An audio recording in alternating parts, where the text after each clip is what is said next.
Welcome back to another reading and correcting with me, Kindar, the Tiger Writes, and Ty, the Tiger Supervisor. These are where I read a chapter from one of my stories and correct it as I go. If you want to listen to these live, it's every Tuesday morning, 8 a.m. Eastern Time on Twitch, and if you are looking to support me, that is on my Patreon. Today we are doing chapter 21 of Once Broken. Alex stayed far from the hover as he circled it, hoping the pilot would stay focused on what was happening in town. This hover was larger, but as with the previous attack, it was plain, the kind of thing vacationers rented to fly around from city to city, to take in the sights. The sensor array on those was set to look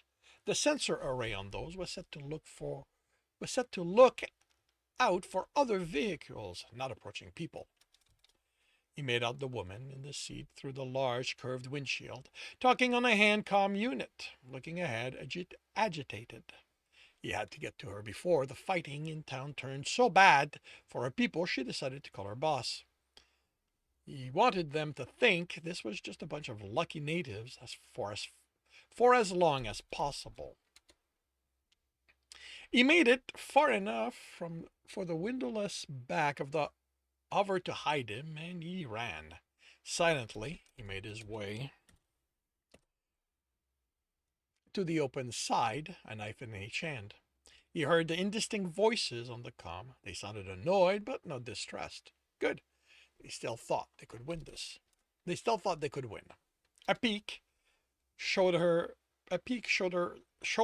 tense come to her ear. Her clothing had the extra bulk of armor, but she didn't wear a helmet. Alex was inside, his weight making the hover shift, and she turned, drawing a bulky gun. She got off one shot before she was lined up with him. He felt the heat of the blast. Then his mono-edged knife sliced her throat open. Someone gasped behind him, and something clattered to the hover's floor. Alex spun through his bloody knife. A man cursed as the knife embedded itself in his chest. The woman next to him had her gun out, and Alex threw himself down and felt the blast over his back. He heard electronic sparks as he rolled to his feet. The close quarters gave him the advantage. She didn't have time to adjust, but one hit and he'd be dead. He grinned. One hit. That was all it took for her to end this. For Alex to be done with all of this. He sliced her up. He sliced up the vibro blade, cutting through the gun. One hit she didn't get to make.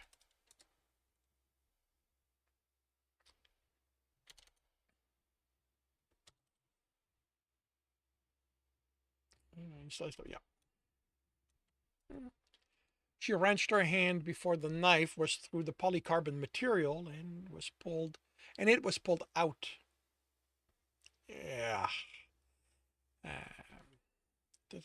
She wrenched her hand before the knife was through the polycarbon. She wrenched.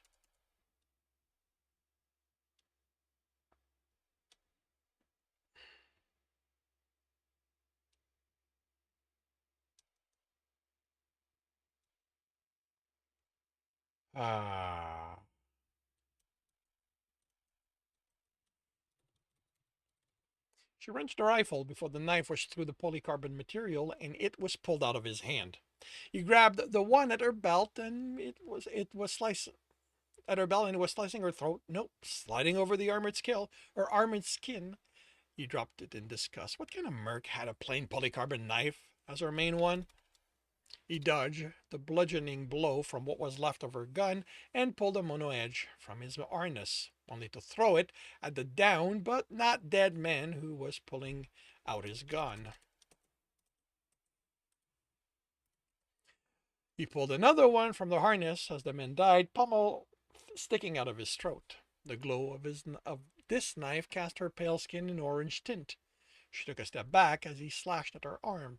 Burned lines appeared on the armor, but her flesh didn't show sign it had cut her. She smiled as she realized she was protected. Alex dropped the knife, pulled one that buzzed slightly as it activated. Her smile vanished. There was still no armor that could stop a vibroblade.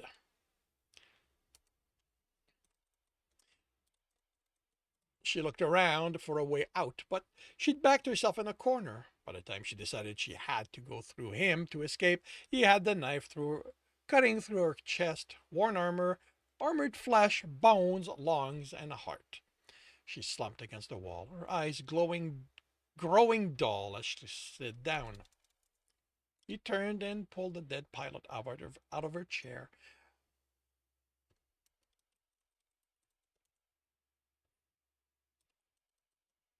Out of her chair, with her letting out a last gurgle as she hit the floor. Alex listened to the network through the hover system. It was broadcasting. He brought up the command display and traced it. If there was someone at the other end listening to this live, things could become complicated. It ended a communication node which showed no other connections.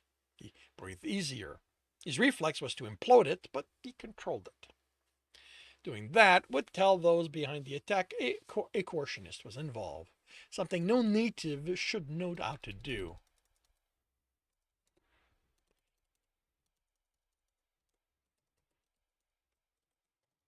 Coercion was involved, something no native should know how to do.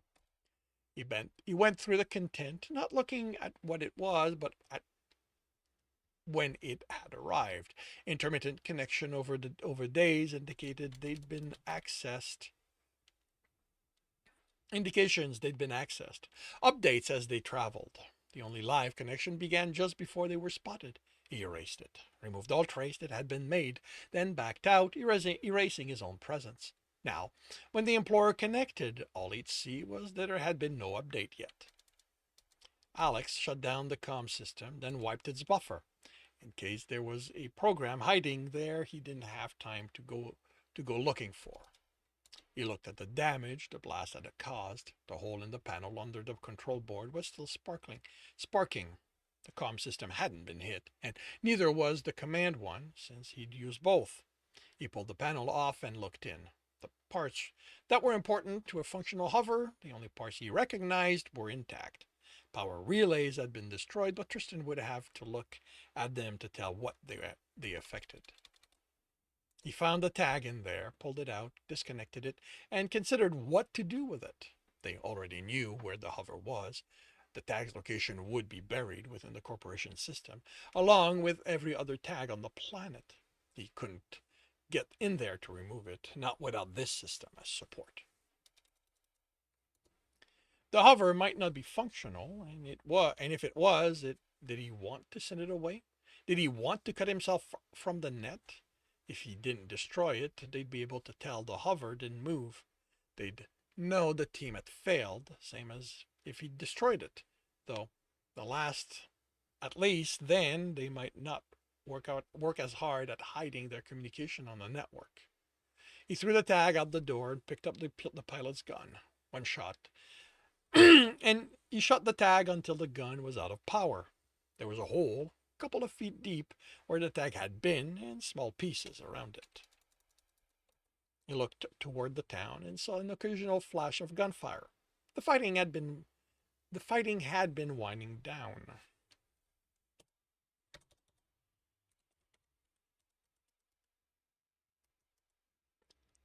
Oh, I see. Never mind. Had to be winding down.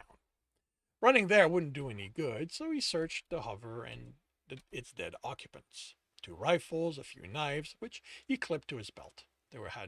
They had 2 cases of emergency medical kits. They'd expected to get hurt.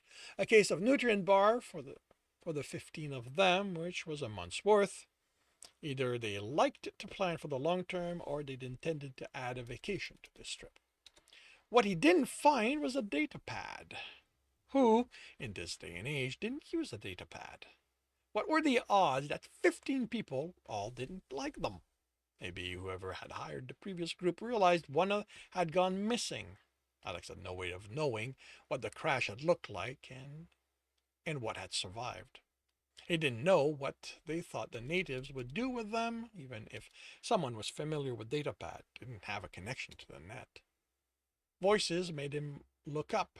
Jacoby, Rigerik, Janden, and Torbim were approaching. The Somalians look happy, their fur splattered with blood. Jacoby looks serious, but not worried.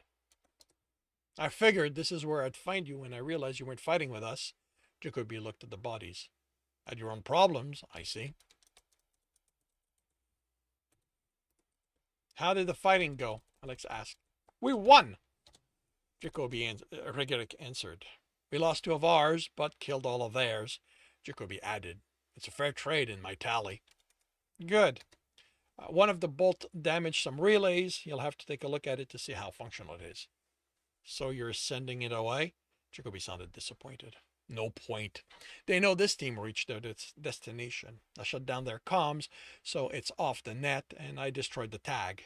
Their best guess will be that somehow the hover was destroyed in the attack. If we're lucky, they'll wait a while to give any survivor times to reach the town and contact them for a report.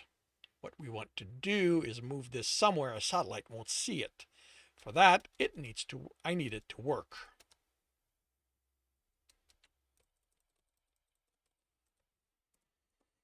Jacoby lay on his back and pulled himself under the board. Won't having this within reach make it tough for you to resist the temptation to get on the net? I'm going to reconfigure this system's protocol. By the time it gets back to the network, no one will recognize it. He nodded to the Somalian and spoke in their language. Bodies rear.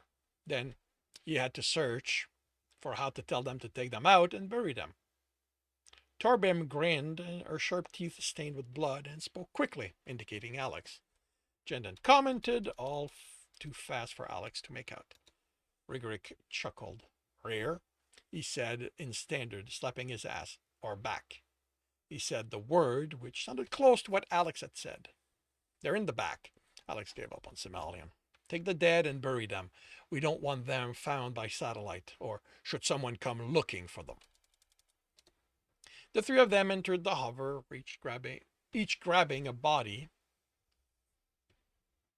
Jacoby was looking at Alex from under the board, displeased. The fighting's over. You want to start butting prides again? Alex asked. Jacoby shook his head. Just be careful, Alex. You get too close to them, you start thinking of them before the real job, and things are going to get messy for everyone. I'm not getting close to them, Jacoby. I don't get close to anyone anymore. Jacoby didn't look convinced. I'll need my tools, but I can have this mobile within a couple of hours. Alex looked at the sky. Hopefully this is low priority enough. No one has a satellite pointing at us. I doubt losing a team is all that not noteworthy for a corporation. I expect we have a few weeks before anyone notices they haven't checked in. Someone checks the communication node at least once a day, based on what I saw there, but that doesn't mean he expects anything there, so you're probably right.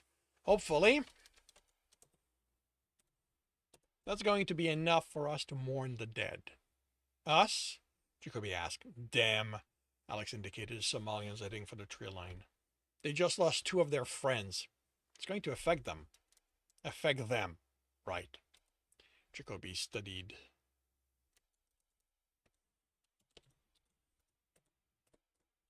Jacoby was studying him. Alex sighed. This isn't about me. I don't care about any of them dying. All I care about is that we're going to be ready for the next attack. And if they're distraught, that's not going to help us. Right, because you need tech to... Tristan? Right, you need him to finish that stupid wall. Alex ignored the sarcasm. And that can't happen if the house is destroyed or the corporation has taken over the town. I doubt they're going to let me explain what Tristan is doing and why. You think they're going to care? Are they going to care that you believe some sort of primitive religious magic is going to cure your boyfriend?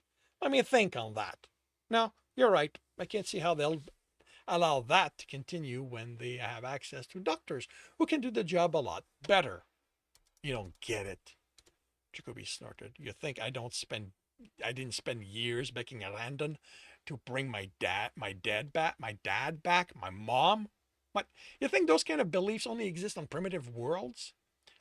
It takes a lot more than space gov or a corporation telling a world they aren't real to make people stop believing. But at some point, you wake up and realize that there's a reason they claim that. Because it's true. Superstitions don't speak of a time when things were better, when enlightened beings or things guided us. They're about a time when we didn't understand shit. So you're with Space Gov and there's nothing unexplainable in the universe. Yes. You're telling me that with all the travels you did before going groundside, you never saw anything that made you wonder if there isn't something more? Of course I did. But Alex, I didn't go and hang all my hopes on a cure for that. On that. Jacoby stood. I understand what you're doing. Hoping for what you're doing, hoping for here. But you need to realize that I'm done talking about it. I told you, if you have enough and want to leave, do that. You can even take this hover. Just make sure it's destroyed when you get to your destination. Alex walked away from the hover. I told you I'm not leaving, Jacoby said in exasperation. Then get your tools and fix it so we can hide it. Alex headed to the town, ignoring Jacoby's grumbling. Good fight, Parton yelled from the edge of town, pulling two of the bodies away. Most of the bodies were already removed, and the mood was cheerier than Alex expected. Rigerik returned with Torbem. Who died? Alex asked. Dupfair, Sir, and Sertandam, he answered. They fight well. Tomorrow we thank them. Thank? For fighting with us. Rigerik searched for words, said something in Somalian, but Alex shook his head. His vocabulary wasn't large enough to understand. Rigerik shrugged. Don't know how humans say it. It's okay. Alex looked around. I don't need to understand everything about your people. Rigerik canted his head. Human want to know everything. They come, they ask questions, they record and write. Sarta say they write it wrong, but they don't fix it when she corrects. They say that they say what they write is true. Alex nodded. The more he spoke with Sartos, the more he realized how much of what he'd read was wrong. I don't know why they do that, but I'm not recording anything, so you don't have to worry about me spreading lies. I'd just like to know enough so I can do my job properly.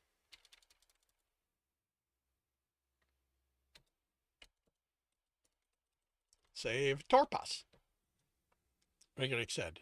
What's that? Someone indicated around them. Torpas. It took Alex a moment to work it out, and then he felt foolish. The town? Rigerik's ears said yes. Alex closed his eyes. Of course the town had a name. Now that you thought back on it, you'd even heard the name before. Just hadn't figured out what it meant.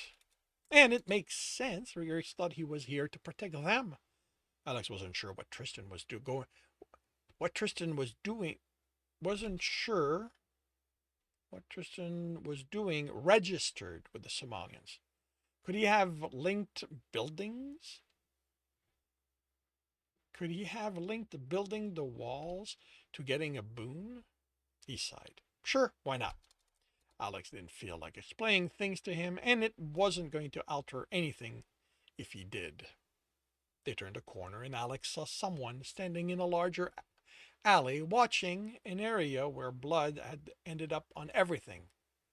With a curse, Alex ran. As he got closer, Alex saw Tristan was standing in the middle of the blood, but he didn't have any on him. He looked around, looked lost. His ears twitched.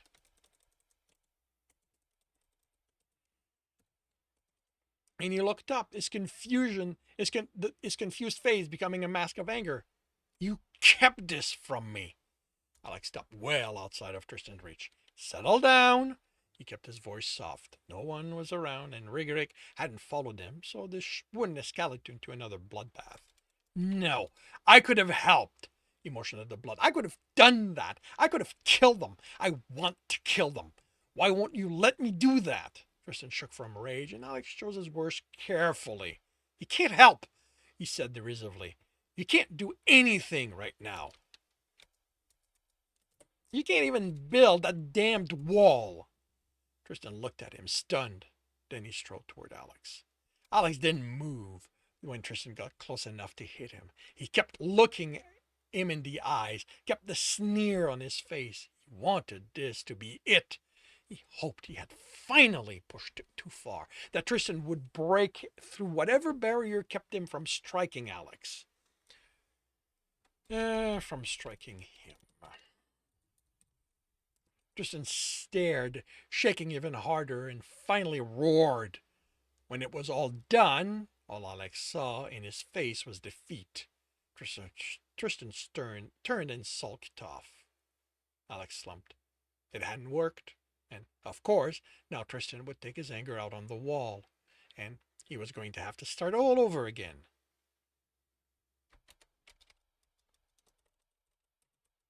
Brave, Regeric said. Was it? Alex asked.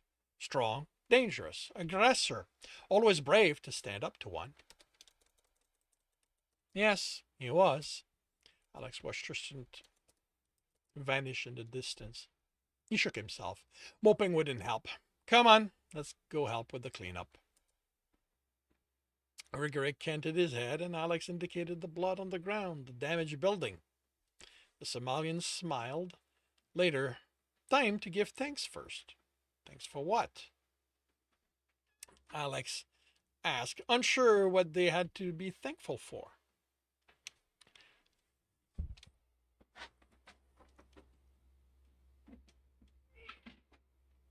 All right, I don't normally do this, but this is Petey. He's one of the new tenants.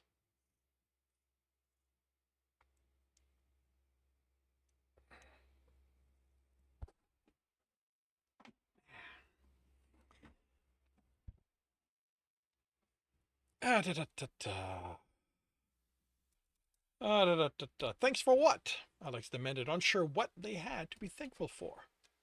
For winning. Regeric led him to the town center, where people were setting up tables on one side, putting food on them. On the other side, a group of Somalians were making music with instruments and their voice. The Somalians with injuries were seated in comfortable-looking chairs and were seen to brought food, drinks, their injuries tended. Somalians danced before the musician, and those who had fought seemed to be the center of each dancing group. Food and drinks were offered to Alex with reverence. He ate some, but only drank non-alcoholic drinks. He stayed at the outskirts of the celebration, watching them, trying to figure them out. They shouldn't be partying. They should be getting ready for the next attack. The celebrant didn't seem to know what to do with Alex. They came to him, said a few words, gratitude by the tone, if he didn't always understand the words, and tried to get him to join in, confused by his refusal. That's when he noticed Orger, one of the injured fighter, on his chair, a woman seated on his lap, undulating on it. Alex looked away, only to see Torbim against the wall, two men with her, kissing her, nipping at her neck. One of the men dropped to his knees and moved between her legs. Alex looked away from them, and Parton had a man pressed against the wall, and they were grinding together. Everywhere he looked, there they were, in pairs or more, doing more than snuggling. Whatever usually made them seek privacy when engaging in those acts didn't seem to be in effect now. Alex knew this wasn't about him. He was rational enough to know it would have happened without him being present, but it still felt like they were rubbing his nose in what he couldn't have. Regeric broke from a man and woman who'd been pressing against him and joined Alex. You okay? Alex kept his eyes on Regeric's face. He got a glimpse of his excitement, and that had been plenty. I'm fine. Regeric stepped closer, and Alex became aware of how much heat he generated. Was reminded of the few times he got to feel that kind of heat against him. Don't be alone. You fought. Come dance. Come celebrate. He took Alex's hand and pulled gently. Alex's tan was now darker than his sandy fur. Alex untangled his hand. It's okay. Regeric studied him. Then I stay with you. He ran a finger up Alex's arm, claw barely out.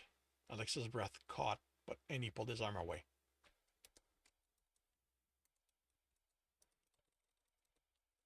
What's wrong?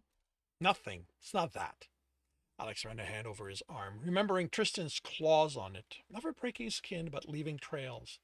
The memory was enough to make him shiver with need. Strong, brave. Rigoric's voice was soft, and Alex looked into deep coppery brown eyes. He'd avoided looking at him after that first time, saw the desire in them. Alex felt the hand on his cheek and found he was leaning into it. He jerked away, fought every instinct that told him to throw himself at the Somalian, throw him to the ground and make use of that visible excitement.